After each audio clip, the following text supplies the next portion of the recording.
Геронтократия. Власть стариков в государстве. Власть – игрушка взрослых мужчин. Однако часто мы можем видеть, как ее бремя несет человек значительно старше, чем большинство его подчиненных, с явными физическими и ментальными проблемами. Тем не менее, он упорно держится за свою власть и не отдает даже малейших функций другим людям. Вы видели такое в Советском Союзе эпохи застоя, где гонка на лафетах лидеров страны состояла из лиц откровенно преклонного возраста и слабеющих когнитивных способностей, в то время как люди среднего возраста находились на низовых позициях. Но СССР не был первым в этом смысле. Власть старцев появляется периодически в разных обществах и именуется геронтократией. Геронтократия – это политическая система, в которой старейшие члены общества обладают властью и принимают решения, что часто приводит к значительному возрастному разрыву между лидерами и избирателями. Эта модель управления имеет исторические корни в разных культурах, а ее название было придумано во Франции в XIX веке. Концепция часто воспринимается негативно, поскольку предполагает, что у молодых поколений может не быть политического влияния и представительства. Сторонники геронтократии утверждают, что пожилые лидеры обладают ценным опытом и мудростью, которые могут принести пользу обществу в целом. Однако критики высказывают опасения, что пожилые лидеры могут неадекватно учитывать долгосрочные последствия своих решений, особенно потому, что они могут не сталкиваться с последствиями политики, которая выходит за рамки их жизни. Как правило, правящий старец в давно забытые года проявил смелость и решительность и достиг вершины иерархии в обществе. И ему там так понравилось, что покидать свой пост он не решается. И жизнь государства начинает проходить в режиме постоянных дворцовых интриг, когда правитель приближает к себе одних лиц, затем ликвидирует их, когда чувствует угрозу своей позиции. Со временем приближенный становится все моложе, а правитель доверяет только узкому кругу близких, как правило, его сверстников, превращая управление в совет при доме престарелых. И таким образом, сама собой, властная пирамида становится олигархией. По сути, олигархия и есть, так как небольшая группа людей, давно и сказочно обогатившихся, удерживает контроль над массами. Причем мнение самих масс просто игнорируется, и геронтократия фактически правит силовыми методами.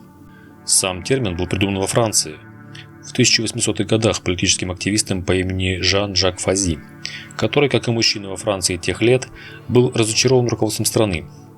Фази написал памфлет, название которого переводится как «О геронтократии» или «Злоупотребление мудростью стариков в правительстве Франции». В своем памфлете Фази выразил свою убежденность в том, что лидеры страны бывают слабыми и неэффективными. Он указал, что их возраст был отчасти виноват в их плохом руководстве. Использование Фази геронтократии в качестве уничижительного слова придало термину стойкую негативную коннотацию. Исторические примеры геронтократии обширны. Это прежде всего Спарта, который правил совет старейшин, и в целом греческие полисы, которые жили по правилу, сформулированному греческим философом Платоном: старейшина должен править, а младший подчиняться. Как складывается геронтократия? Как правило, после потрясений власть в стране получает группу людей, успешно с ними справившихся. Оберегая свое положение, они быстро уничтожают оппозицию, подбирают в свои руки все рычаги власти и создают для себя монополию. Это еще молодые, умные и смелые лидеры, которые создают работающий механизм, и общество одобряет их работу. Система становится равновесной, и перемены возникают только из-за еще какой-то крупной проблемы, которую может решить более молодая группа лиц. И этого геронтократы старательно избегают. Если нельзя избежать наступления проблемы, то уж юных борцов с ней всегда можно устранить. Вычищая конкурентное поле до состояния пустыни, следуя правилу одного из греческих правителей, давшего совет своему юному коллеге: чтобы сохранить власть, нужно выкашивать самую заметную траву. К рубежу наступления возрастных ослаблений интеллектуальных функций правители подходят в окружении себе подобных. Герусия и Спарта с советниками не младше 60 лет стали прообразом сената в Древнем Риме, где словно сенк вообще-то и означает старейший. По словам Цицерона, от его членов ожидалось защищать республику не копьями издалека и мечами вблизи, как это свойственно более воинственным, горячим молодым людям и неграмотным плебеям, а с помощью мудрости, рассуждения и размышления. Человек инстинктивно воспринимает более возрастного, при прочих равных, как более мудрого, авторитетного и внушающего доверия. Поэтому геронтократия чаще появляется там, где общество нестабильно и есть запрос на доверие населения к лидеру. Ну а чем же плоха геронтократия, если во главе стоят взрослые и мудрые люди? На самом деле список обширен. Исчезает конкуренция во власти. Узкий круг старцев монополизирует власть и не подпускает посторонних изо всех сил, что приводит к застою и антиотбору. Формируется олигархия, так как правящие старцы за десятки лет в фаворе успеха создают свои кланы, переводят на себя финансовые потоки и тем самым тормозят развитие общества, ограбляя его. Старики часто не понимают и не принимают современные явления, откровенно враждебно относясь к переменам. Это приводит к неверным решениям, консервации общественного строя, саботированию прогресса во всех сферах и застою. Красочным примером были брежневские времена в СССР. Появляется некий идеал Золотого века, совпадающий с юностью правителя, который копируется в современности по всем фронтам, от моды до нравов и политической повестки. Часто физическое и интеллектуальное состояние правителей настолько плохое, что они принимают безумные, преступные решения, авантюры, находясь в спутанном состоянии интеллекта и продавливая решения директивно из старческого упрямства. Зависть и ощущение конкуренции от более молодых заставляет пожилых правителей окружать себя сверстниками, занимая весь госаппарат и оставляя неудел и без социального роста тех, кто в силу возраста мог принести гораздо больше пользы. Появление потерянных поколений – следствие геронтократии и застоя. В целом, старики не заботятся о будущем, не имеют детей, сильных чувств, что выхолащивает все общественные сферы. Воцаряется тоскливое бытие, лишенное экспрессии и красок. Чахнет искусство и развитие, воцаряется цензура. Геронтократия легко начинает жестокие войны. Сами старцы в них воевать не будут. Капиталы защищают внуков, а обиды юности расцветают в их душах с новой силой. Окруженные только коллегами тех же качеств, они легко решаются на самые бесчеловечные шаги, так как у них уже нет привязанности в этом мире, кроме власти. Спарта с правящими старцами воевала постоянно.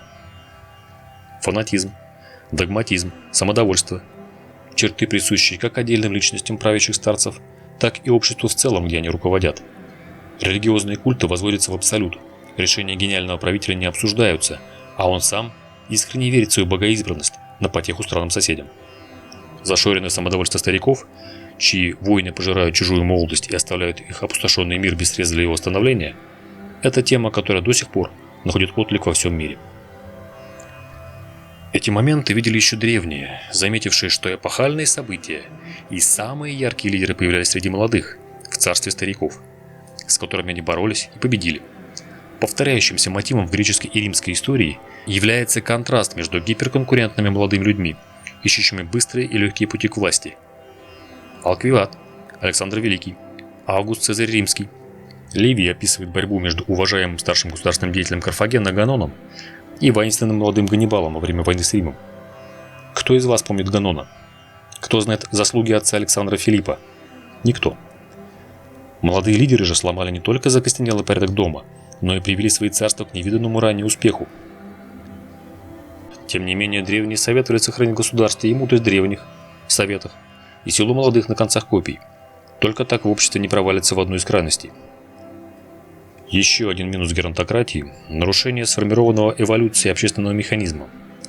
На вершине власти в коллективе должен находиться мужчина в расцвете сил и лет, физически и интеллектуально превосходящий товарищей.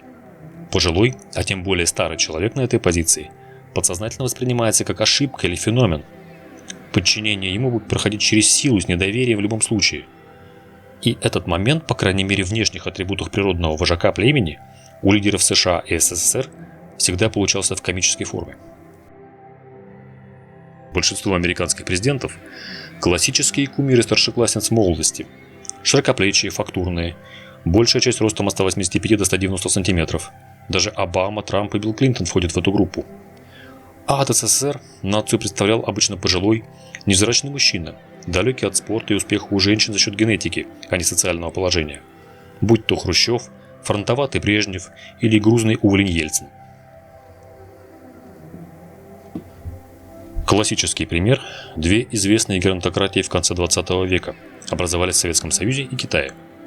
Коммунистические перевороты в обоих странах произошли в первой половине 20 века. Политические потрясения привели к власти в обоих странах одну партию. И в основном одно молодое тогда поколение. Условный Гайдар командовал в 16 лет полком, а вот их дети, и тем более внуки, будут младшими научными сотрудниками до пенсии. потому что выше нет мест. У лидеров правительства не было политической оппозиции, потому что они не допускали другие политические партии. Они оставались у власти в течение десятилетий, и очень немногим молодым лидерам было разрешено присоединиться к их рядам. Основной страх геронтократии – страх перемен и утраты власти. Как писал еще Плутарх об одном из таких правящих старцев, что его охватывала тоска и ужас при мысли, что те, кто на него сейчас смотрит снизу вверх, увидят, как он в простой одежде ест бобовую кашу, как простолюдин. И старик цеплялся за малейшую власть изо всех сил, соглашаясь на роль мелкого судьи, и очень гордился, что никогда и никого не помиловал. Древние геронтократии пали под ударами молодых соседей, которые замечали, как глупы и дряхлы эти напыщенные старики. Советская геронтократия пришла примерно к тому же, зайдя в экономический тупик, выход из которого мучительно искал Михаил Горбачев, ставший на пятом десятке правителем страны, неслыханный юнец на фоне обычного возраста руководящего состава партии, где половина членов засыпала на докладах, а вторая забывала их из-за деменции. Впав в другую крайность, кабинет 30-летних министров в кризисные 90-е Россия как-то вывела из пике, однако лихие и откровенно непродуманные методы молодых реформаторов до сих пор вызывают вопросы. Сейчас мы наблюдаем очередной виток геронтократии. Восьмой десяток разменял Путин. Его ближний круг также давно должен быть на пенсии, даже по российским драконовским законам.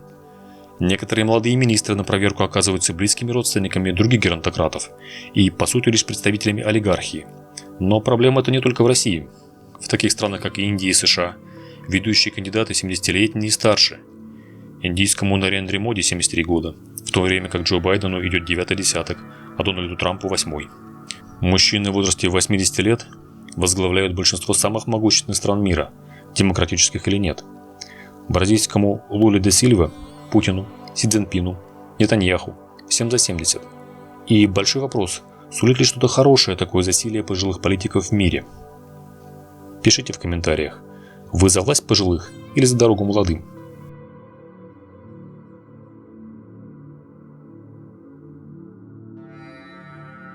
Дорогие друзья, критики и те, кто видит мои видео впервые, хочу анонсировать вам перезапуск Boosty и Patreon на моем канале. Не секрет, что YouTube довольно жесткая система со строгой модерацией, как с точки зрения правил поведения, так и тематики видео. Многие темы являются табуированными, закрытыми, не подлежащими обсуждению, что сильно сковывает тематику. И поэтому на Boosty для россиян и на Патреоне для иностранных зрителей будут свободные видео на те темы, раскрытие которых на YouTube будет невозможным и грозит всевозможными карами. Например, есть ли отличия в интеллекте у разных расовых типов, красивы ли дети от браков разных народов или это миф, почему женщины предпочитают иностранных мужчин и как с этим связана биология, и вообще как ведется половой отбор и наследуются признаки, какова роль разных народов в революциях и войнах прошлых веков, почему Гитлер истреблял евреев, была ли советская власть благом для русского народа или истребила его, существует ли черный расизм, и многое-многое другое. Подписывайтесь на Boosty и Patreon и получайте доступ к эксклюзивному контенту и обсуждениям.